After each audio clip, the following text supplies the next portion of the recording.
En Côte d'Ivoire aussi, il y a eu Conseil des ministres ce mercredi et je vous propose d'écouter le porte-parole du gouvernement ivoirien au sujet des relations entre la Côte d'Ivoire et le Burkina Faso. Malgré la tension permanente, eh bien, la voie du dialogue semble être privilégiée.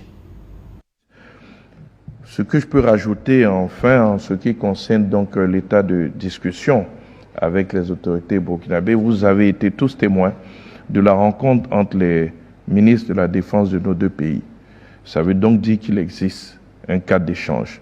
La Côte d'Ivoire, je ne le répéterai jamais assez, a choisi la voie du dialogue, la voie de la concertation. Fidèle donc à la démarche de feu le président Félix Houphouët-Boigny, dont tout le monde savait qu'il avait fait du dialogue donc la vertu essentielle de sa gouvernance, eh bien, le président Ouattara s'inscrit dans la même logique.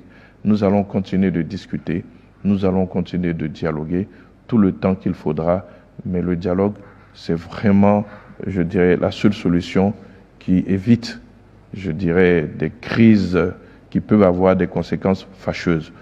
Donc, nous sommes dans cette voie et nous ne nous en écarterons pas. Tout va se faire autour de la discussion, tout va se faire autour de la négociation. Un cadre existe et dans ce cadre-là, nous sommes persuadés qu'une solution sera trouvée pour nos deux gendarmes. Tout est fin prêt. Dans 24 heures, le premier avion des pèlerins burkinabés prendra son envol en direction de l'Arabie Saoudite. Cette année, le Comité national de suivi du pèlerinage à la Mecque veut mieux sécuriser les plus de 8000 fidèles musulmans inscrits pour le Hajj 2024.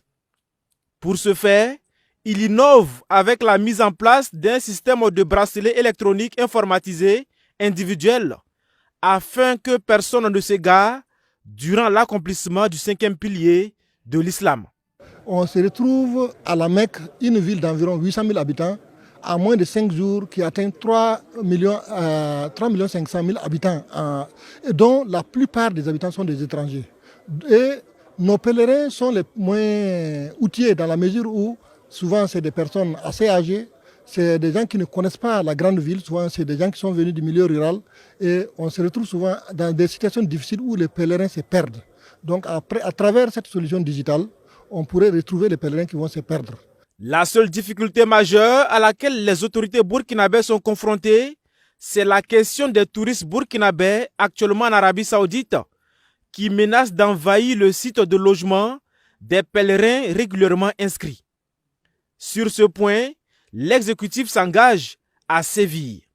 Parce que je connais des gens qui par le passé me disaient qu'ils partaient à la Mecque, mais ils allaient faire un peu de tourisme. Je ne savais pas que je parlais à des clandestins. D'accord? Il ne faut pas aller jouer les clandestins. Le Burkina Faso a pris une direction aujourd'hui. Nous respectons nous-mêmes. Alors, comme on le dit au marché, n'allez pas verser notre figure par terre à l'étranger. Au retour, ça ne serait pas bien. Mieux vaut rester là-bas.